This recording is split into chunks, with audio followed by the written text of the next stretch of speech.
being interviewed in a podcast right now and couldn't make this.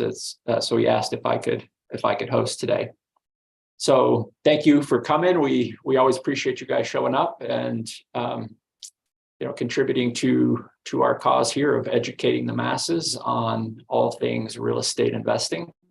And today our topic is differences between general partners and limited partners. So I don't have a little magic whiteboard behind me, so I'm going to be doing this via a PowerPoint presentation. And please, at any time, feel free to jump in, unmute yourself, ask questions, and I'd love this to be an interactive conversation. On that note, let me share my screen. Let me put that first.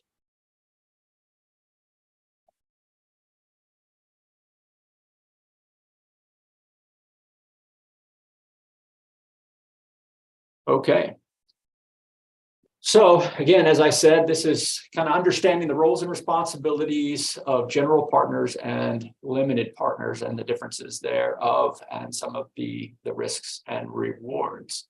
So the first thing we'll talk about is roles in the partnership. So I think all of you guys may have seen Dallin's little opening video that he sent out, a part of this weekly reminder or invite, talking about, this is all geared around multifamily and syndications, and how taking down an apartment complex is a team sport, right?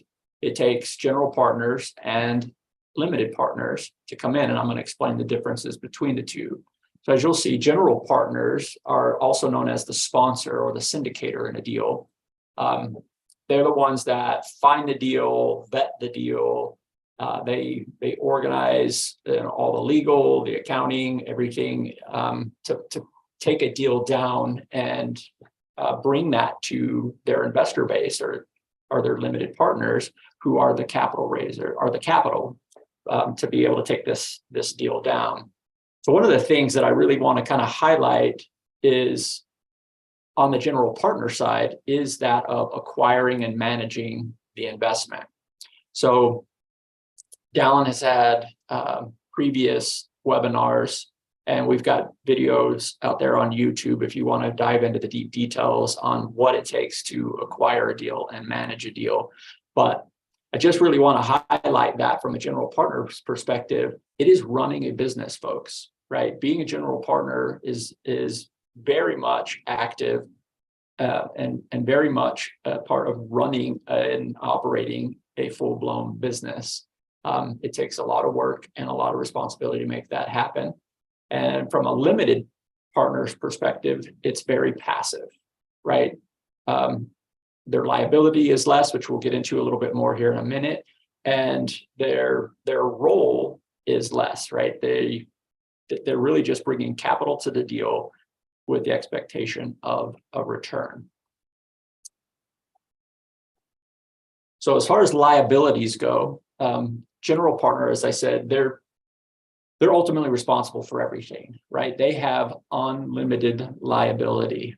This means that if the property starts to go sideways or wrong, they're on the hook for it, right? They're the ones that have to face any legal, any type of debt or financing issues, anything that goes wrong in the syndication. They're the ones that are ultimately responsible for it. So this puts a lot of risk onto the general partners when going into a deal. They're the ones that have to make sure, vacancy is right, or is up, and the deal is running and operating correctly. But they also have to face anyone that may come after them for any reason. Where on the limited partner side, there's very limited risk there or limited liability. So, the amount of limited partners in a deal may vary, but all of the limited partners sit in the same boat together, that they really don't have to worry about anyone coming after them if debts aren't being paid or if there's a lawsuit that that happens for some reason. So personally, it comes down to each of us individually, I guess I should say, on where our risk tolerance is and how we want to go about managing this business. The next piece I would like to cover is financial returns. So the differences here really is general partners will typically invest some of their own money into a deal. They don't have to, and they don't always, but typically in a syndication, you'll find that the general partner, they'll put skin in the game, as they say, which is good. And you kind of want to look out for that if you're coming in passively into a deal. Is the general partner putting skin in the game? Because if they are, then that means they have more to lose, and they're more likely to stay on top of managing an asset and seeing it to the end than they do if they don't have any skin in the game. So the majority of the financial return for a general partner is from the promote or carried interest, right? So this is anything above and beyond the preferred return that goes to the limited partners, and a share of the profit splits, right?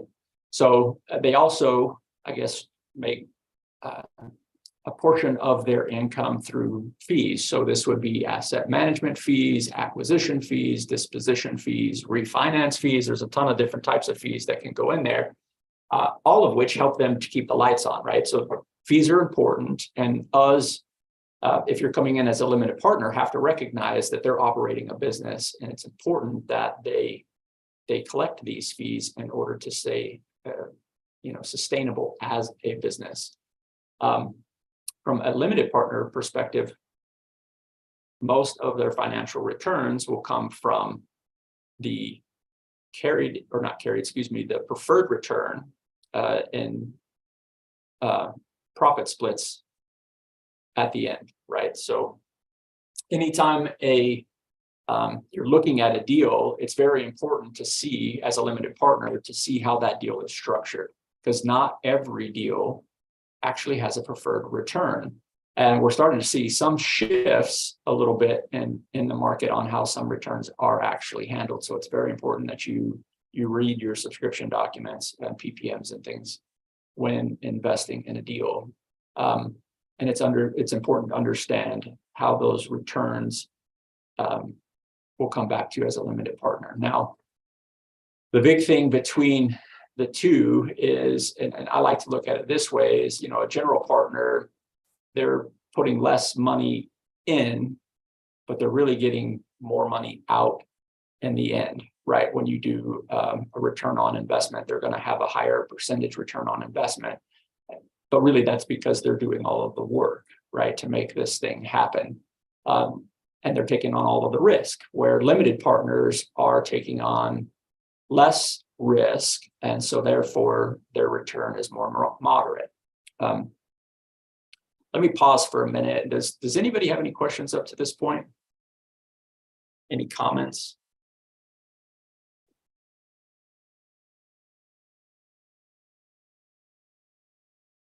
I think everything I'm sharing is pretty much common knowledge, but we like to go through this just to make sure folks have a good understanding. Intelligent. Thanks, Justin. Appreciate that. So I found this little money tree image. I'm going to go off on a tangent for a second. I found this little money tree image, right? Because it's a good reminder of why we do this. Whether you're a general partner or want to be a general partner, or you're a limited partner, it's all about growing and preserving our wealth. And in either case, as a general partner or as a limited partner, that's what you're doing, right? You're trying to find an alternative means of income, especially as a passive investor, right? You hear it all the time. People are out there, preaching, literally out there on different platforms, social media and things like that, all about finding alternative streams of income and getting your money to work for you, because there's not enough hours in the day and enough energy in your body to be able to make the money that you really hoped to make in this life, to live financially free and do all the things that you want to do. So the best way to do that is to find alternative investments, which is, what we do here at Rev, and why we have started our fund, to be able to do just that, to help people, grow and protect their wealth. So one of the big things here too, before I move on the financial returns, is it really is I don't know the actual difference. I don't want to say a 10x difference, but from a general partnership versus a limited partnership, you're really looking at a much larger return being a general partner. However, what I want people to really understand, if you haven't been a general partner before, and I'm going to say it again, I know I said it a couple of times already, it is a lot of work. It is a full-time, constant responsibility to be able to run a business. And that's exactly what being a general partner in a syndication is. You are running a business. You are managing all aspects of that business. So even though the returns look more enticing, right? They look better. They're like, oh man, I can 9x my money instead of 2x my money. Well, everything comes with a cost, right? So if you actually did the calculation on, time and effort versus from a GP versus an LP, to me, sometimes they kind of work out to be about the same. Next thing, this is really important also to understand the difference between a general partner and a limited partner. So when it comes to decision making, general partners have all the authority, right? There is very limited cases where a limited partner, the reason why it's called limited, can get in and make decisions. And usually those are only when someone is doing something illegal, meaning the general partner, right? Or they're running the business into the ground, and and they are blatantly and obviously not doing the right thing. Then the limited partners can come together and start making some decisions on replacing the manager, or AKA the general partner. So it's very important to know that when you go into a deal, a syndication or a fund, that as a limited partner, your decision making is limited. Now, a good general partner will want to inform their limited partners. So that's another aspect to be aware of. How does your general partner communicate with you? Are they, having a monthly email coming out, maybe hosting a webinar once a month or something? Are they communicating the financials? Are they sharing all the details of how the deal is going? And before jumping into a deal with a general partner, those are important things to look at. How do they communicate? What do they communicate? How often are they communicating? And what's their past experience been? And can you reach out and talk to other limited partners that have invested with them before, in order to understand, and get some feedback from somebody that's been there and worked with them in the past. So decision making ultimately can be down to every little detail, the responsibility of the general partner. And from a running a business again standpoint, that's important, because you get too many hands in the cookie jar, and guess what happens? No decisions are being made. So it's set up that way on purpose, and it works best that way. But again, as a general partner, that means the success or the failure is ultimately up to you. And as a limited partner, it's, I just like to say it's easy street, right? It's sitting on the beach and just having your money work for you. You don't have the responsibility there, other than upfront making sure you're doing your due diligence and deciding on who you are going to partner with. And this brings me to risks and rewards. So from a risk factor, we've talked about a few of them already. As a general partner, all the liability is on you, right? Threat of lawsuit, the deal going south, people not getting paid, returns not happening, the complex that you bought burns to the ground. All of that risk is ultimately on your shoulders.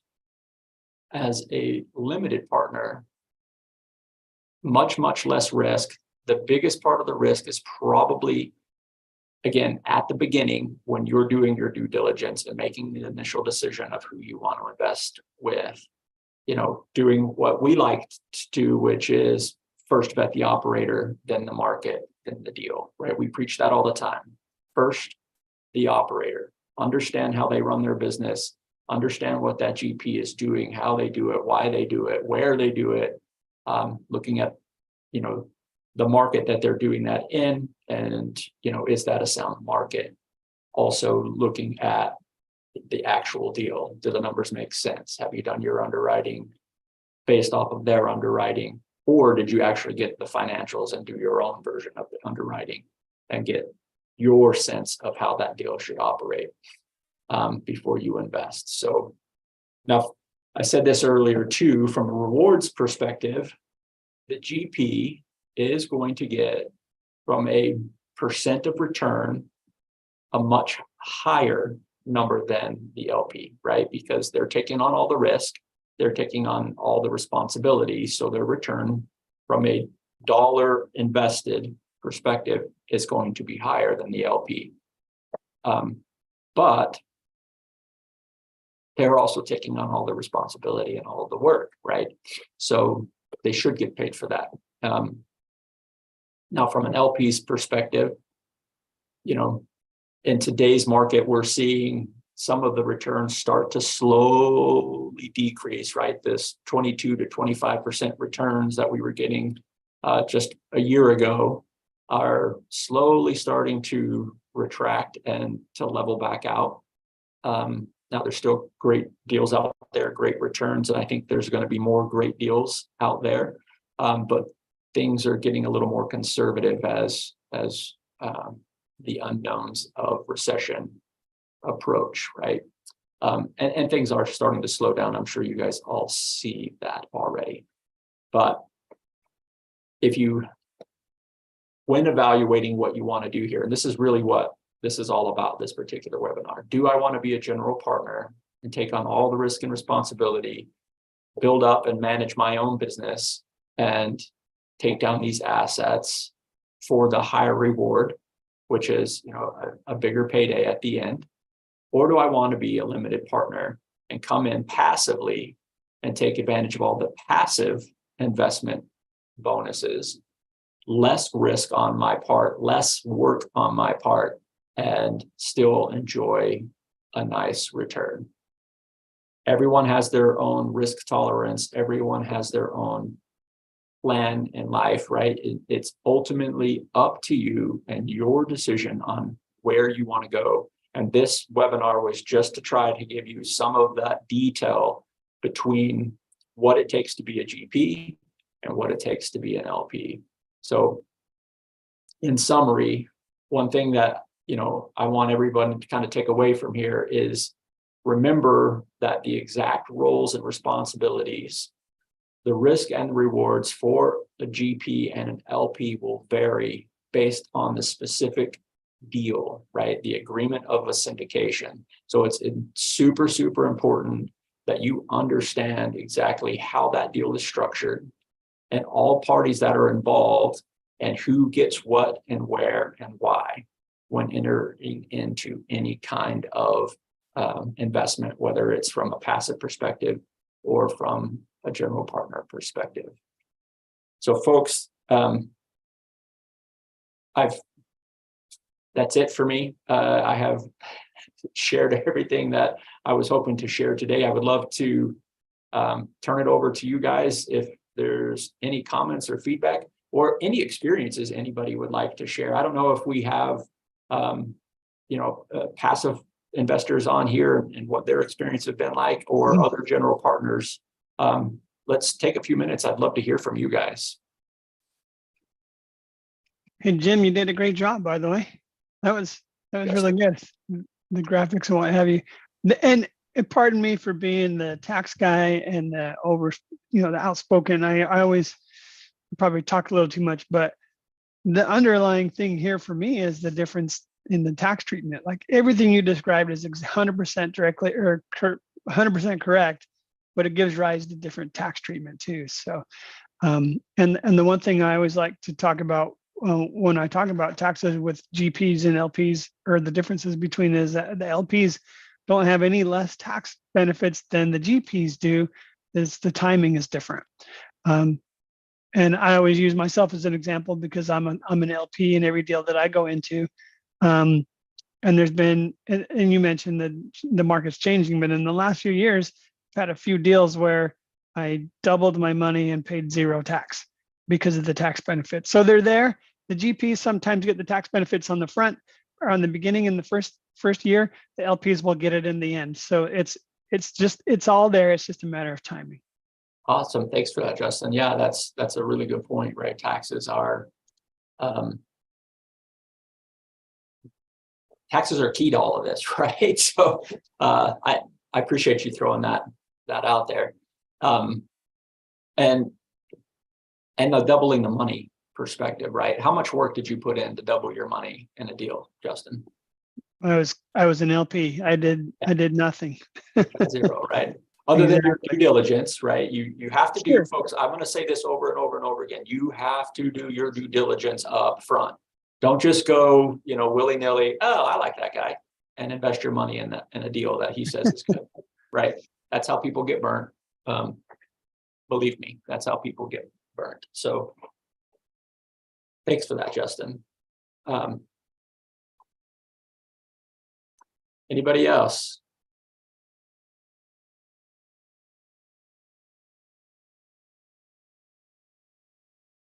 So Hillary, thank you for throwing up the link to our YouTube channel. So guys, we record these every single week that we do them. We post them up on YouTube.